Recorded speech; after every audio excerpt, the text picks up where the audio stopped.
مساء الخير. بالنسبة للسؤال اللي سأل أهمية الأدوية ومدى كفاءتها بتاع الأدوية ال ADHD. آه، هي في أكتر من 30 دراسة اتعملت فعلا علشان توضح كفاءة أدوية ال ADHD. الأدوية بتاعت ال ADHD مش حاجة اكسسوري، هي مش حاجة زيادة، هي حاجة مهمة. لو طفل تم تشخيصه بال ADHD، اولا الادوية اثبتت حاجة معينة عكس كل اللي كان بيقولوا الناس، وكانوا بيقولوه يعني بيقولوه في المين ستريم في الاخبار وكده، ان الادوية المنشطات كانوا بيقولوا ان الادوية المنشطات بتخلي الاطفال او الناس اللي عندهم ADHD بتخليهم مدمنين، يعني يروحوا بقى يشموا ولا حاجة لانها كلها منشطات وبتاع. طبعا الكلام ده تم في اكتر من 30 دراسة عليه ان هو غلط تماما، مفيش اي حاجة دلت على ده خالص، بالعكس. ده الاطفال او الاطفال اللي عندهم ADHD وبيبداوا ياخدوا الادوية بتاعت المنشطات او ما شابه المنشطات وكده. اولا اللي بيحصل في دماغهم ان الجهاز العصبي او المخ عند ال ADHD، هيكل المخ عند ال ADHD بيبقى اصغر حجما، وده اللي بيعرقل النمو بتاعه. تاني حاجة بيبقى في مناطق معينة زي مناطق الجزيرة اللي هي الانسولا، الرايت انسولا، ومناطق تانية زي الاميجدلا اللي هي اللوزة، والجبهة الامامية. كل المناطق دي بتبقى مش بتنمو بشكل تقليدي خالص عند ال ADHD، مش بتنمو صح، يعني ناقصة، صغيرة، فيها أزمة، وده اللي بيعمل له مشاكل في الوظائف التنفيذية. الأدوية بتاعت المنشطات لما بتديها لطفلك وهو صغير وهو اتشخص ADHD، عندها القدرة الأدوية دي إن هي يعني لو تاخد وهو صغير بدري بتخلي في سن معين، في سن المراهقة، إن مخه يبقى شبه مخ الأطفال التقليديين. دي دراسة حصلت، لقوا إن هم فعلا يعني إن لما قارنوهم بالكبار اللي ما خدوش أدوية، الكبار اللي عندهم ADHD وما خدوش أدوية، لقوا إن مخهم بينمو بسرعة وكمان بيقرب من المخ التقليدي. فهي مش بس عندها القدره انها تحل مشاكلك دلوقتي، هي عندها القدره الادويه دي ان انت ممكن توقفها بعدين، وان هي في مرحله النمو تعوض النقص اللي موجود في ال ADHD، اللي هو ايه؟ نقص النمو والمناطق المهمه دي اللي بتعمل لنا مشاكل في ان الطفل شكله سلوكيا مش مظبوط، مش عارف يتحكم في نفسه، بينسى، الكلام ده كله. ده اول حاجه. تاني حاجه بالنسبه لادويه ال ADHD، الادمان والكلام ده، طبعا ده كله مش حقيقي. موضوع ده الادمان ده، انا عشان بقول منشطات فهي ممكن كلمه للي مش فاهم يقول منشطات يا حستي يعني ابني هياخد منشطات، طب وقلبه، طب ما اعرفش ايه. دراسات كتير جدا اثبتت ان هي ملهاش تاثير على القلب، خاصه مع تظبيط الجرعه والكلام ده كله. ايوه ممكن يحصل طبعا، اول ما بتاخد منشطات بيبقى فيه، انا اخدت منشطات وبيبقى فيه طبعا في الاول خالص، ده في الاعراض الاولانيه ممكن يبقى فيه شويه قلق، ممكن يبقى فيه شويه توتر، القلب ساعات كده بيعمل كانه بينط كده نطه كده. كل الحاجات دي يعني انا مش بخوفكم، انا بقول ان ده متوقع ان هو يحصل في الاول، لكن هي على المدى الطويل مش بتاثر في القلب والكلام ده خالص. لان الناس اللي مش بتفهم، وانا ما كنتش بفهم، انا ما بفهمش برضه، انا عماله اقرا يعني في الفارماكولوجي وكده، بيخافوا يقول لك منشط، انا مش عايزه ادي لابني منشط. بالعكس، هو المنشط ده ال ADHD، مخ ال ADHD مش زي المخ التقليدي. يعني انت لو عايز تدي علاج طبيعي لابنك اللي عنده ADHD ده، اللي عنده 6 سنين، ممكن تديله قهوه، ممكن تديله شاي. ليه؟ اشمعنى؟ ازاي؟ ده منشط، ده هيخليه شقي اكتر. مش حقيقي. المنشط هنا هو اسمه منشط، لكن هو بيعمله اللي انت شايفه في ابنك ده كله بسبب بطء في الموصلات العصبيه في مخه. يعني بسبب ان الموصلات العصبيه بطيئه، وبسبب ان عنده نقص في مواد معينه، وبسبب ان الهيكل مش مظبوط حجمه، فانت بتشوف ان هو عمال يبص هنا ويبص هناك. انت بيتهيألك ان السرعه اللي في سلوكه دي والطوارئ اللي موجوده في سلوكه دي هي انعكاس للطوارئ اللي في دماغه. ده مش حقيقي، ده شخص عنده نقص في حاجات كتير فبيبحث عنها في سلوكه.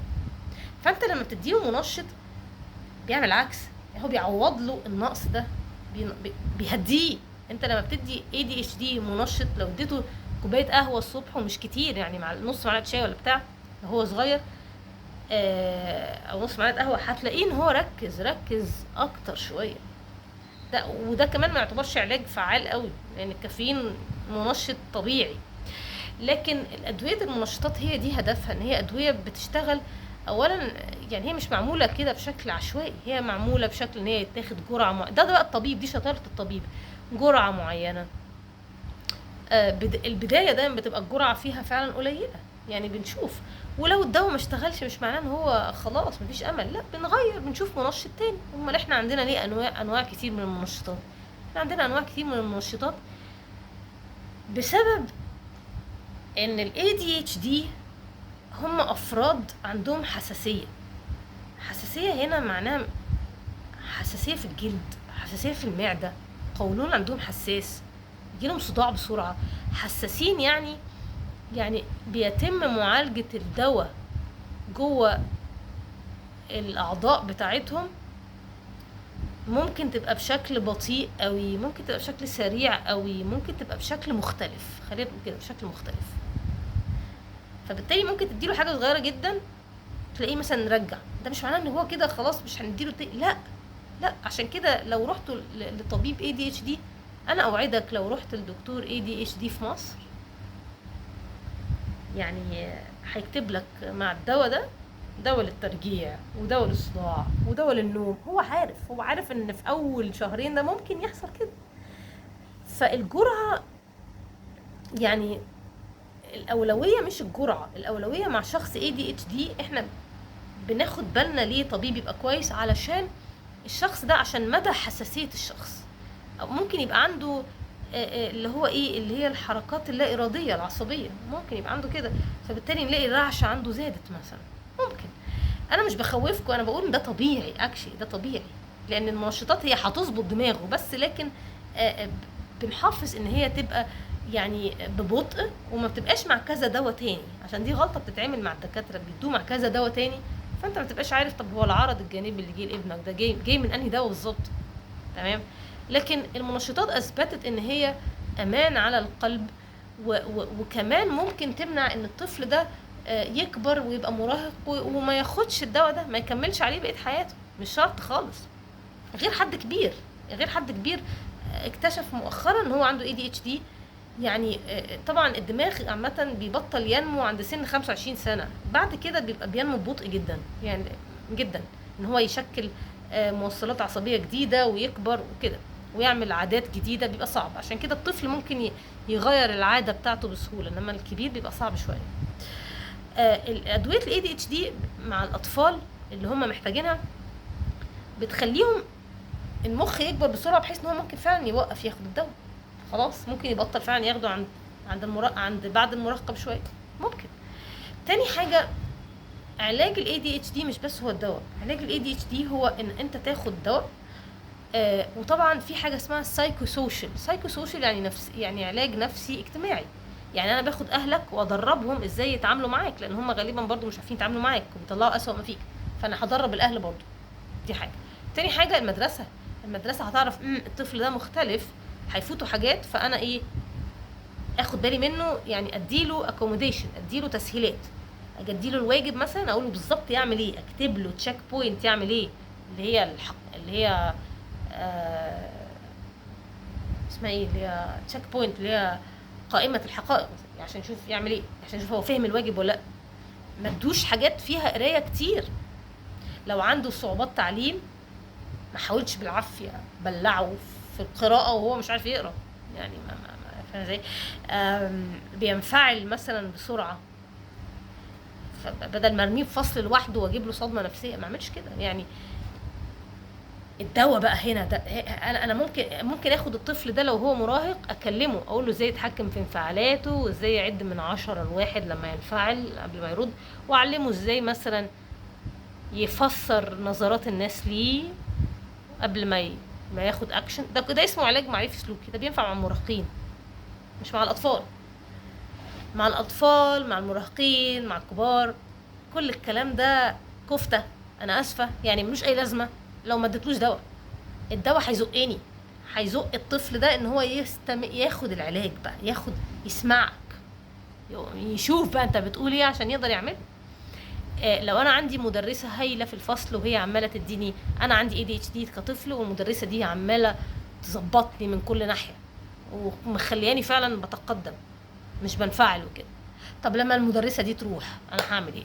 هعمل ايه وانا لوحدي؟ هعمل ايه وانا في مكان تاني؟ هعمل ايه وانا في البيت؟ الدواء ده، دي اهميه الدواء، انه بيعمل ده، بيديك الباز، بيديك الفاونديشن، الاساسيات ان انت تدي بقى علاج سلوكي، علاج بتاع كده. خاصة ان اغلب الاطفال لما بيجوا يتشخصوا ADHD بيتشخص معاهم مين؟ الاب او الام. الام بتبص كده تقول ايه ده؟ سبحان الله، ده 80% من الاعراض دي عندي. هايل، عشان نحلوكوا انتوا الاثنين، لان هي بتبقى فعلا العمليه بتبقى كده. ف الادويه مهمه، والادويه مش مخيفه. وعدم، اخر حاجه هقولها، عدم وجود الادويه، وده برضو من الدراسات، اثبت ان هيدمن حاجه انت مش عايز تديله دواء عشان انت خايف عليه وعايزه يمشي في سكه الطبيعه، يعني صح، هو هيروح يدور على الدواء بنفسه، وقتها مش هياخد دواء من الصيدليه لان ده مستحيل. هيدور، هو ده عنده ADHD، يعني هيجيب الحل السريع الذكي، هجيبه منين؟ من الديلر. يعني بصراحه انا بجيب من الاخر، والله انا بجيب لكم من الاخر. انا ما اعرفش حد عنده ADHD ويعني وتعالج منه في الكبار، لان انا كبيره، انا عندي 40 سنه تقريبا، فالناس اللي اعرفهم كبار برضو، يعني بجد والله كلهم ديلرز، بيروحوا للديلر، ودي مصيبه سودا، دي اللي بتدخلنا في ادمان بعد كده. بيروحوا يجيبوا مخدرات زي الميث اللي هو الايس، امفيتامينات بقى، بس من الشارع. يعني من الشارع يعني ايه؟ يعني مش زي الدواء.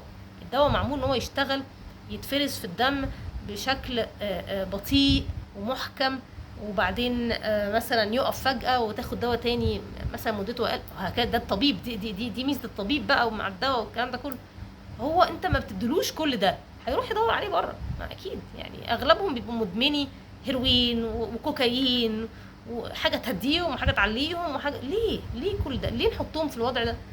الادويه بتقلل من الريسك ده. الادويه مش سحر، لكن هي بتقلل من الريسك مع الطبيب طبعا الصح.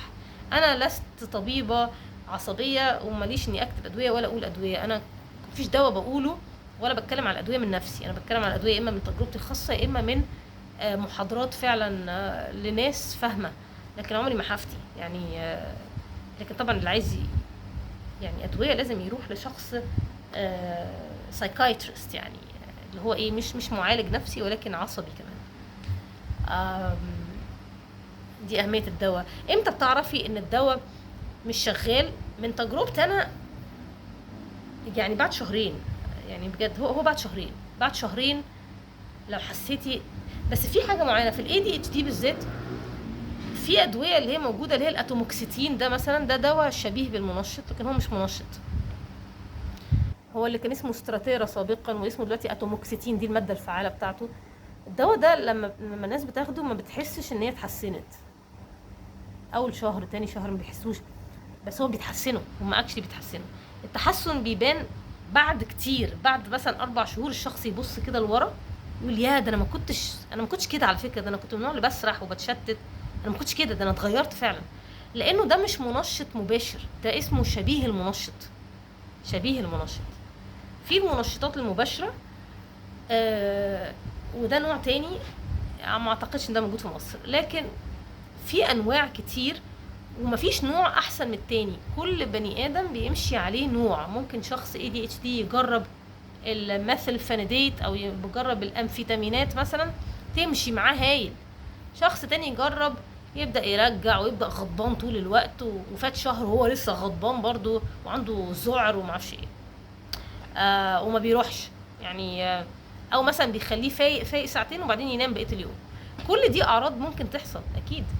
الطبيب هو اللي بيحدد يعني اخر الدواء ده ايه عشان نجرب دواء تاني، لان كل الادويه اللي انا قلتها دي في الاول اعراضها مش كويسه، يعني عاده ما بتبقاش اعراضها واضحه كده، اللي هو الله انا صحيت من النوم يعني. ده نادرا، ده تبقى محظوظ قوي لو حصل لك كده، لكن بيبقى فيه احساس بالترجيع بلا بلا. انا شخصيا اخر حاجه اخدتها كانت الاتوموكسيتين ده، وانا بجربه يعني انا عشان عارفه هيحصل ايه وقاريه وكده.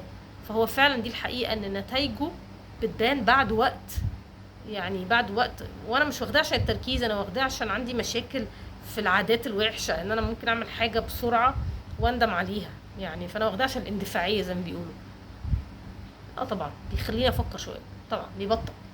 يعني مش معنى ان هو مش ماشي معاه يبقى هيمشي معاك، دي برضو تاني دي مهمه الطبيب. لكن مفيش مفر من الادويه اللي هي المنشطات، مفيش مفر من دي.